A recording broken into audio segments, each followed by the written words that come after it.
Hey, what's up, Chiefs Pigskin? Gonna go over a little bit of formation of the boundary stuff today. This is something that I didn't get a lot of or didn't really understand how much the alignments would change when you go formation in the boundary as a young coach, as somebody that was brand new kind of to calling a defense and stuff. But if you look here, right, fib, if you ever hear fib, I heard someone say it early in my career and I was like, I don't even know what that means. But it's just simple, it's easy, it's formation into the boundary. And that means, they're putting three receivers into the boundary. They got one single receiver to the front side there.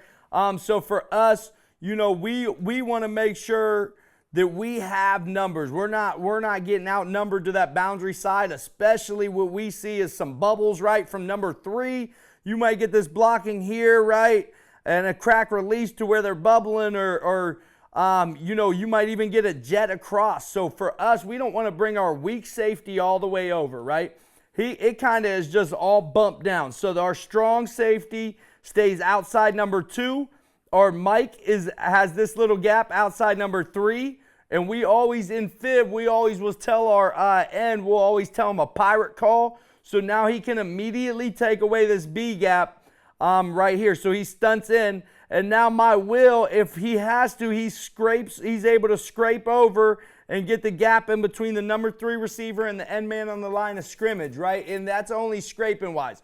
Why don't we bring our weak safety over? Why wouldn't we want to have him replace the Mike so we can keep our box intact? Well, for us, we get a lot of motion from this number 3 receiver coming across back to a 2x2 look.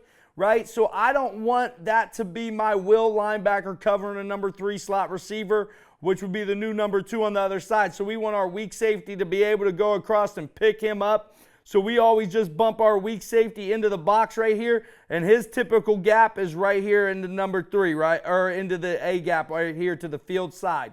Then my free safety, he's always going to poach number 3 that's coming across right here.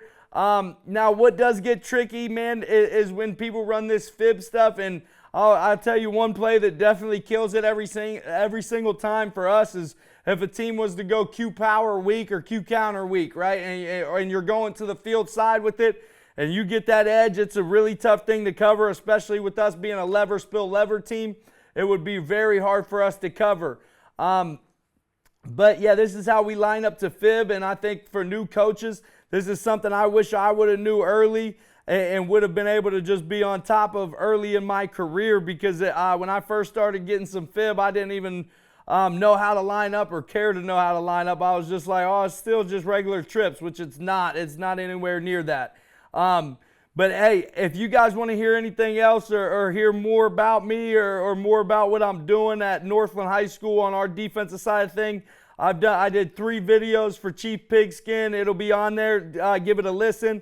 My contact is on there. Love talking ball. If you guys need anything, I'm more than willing to hop on a phone call or a Zoom meeting with you guys. I appreciate you guys listening.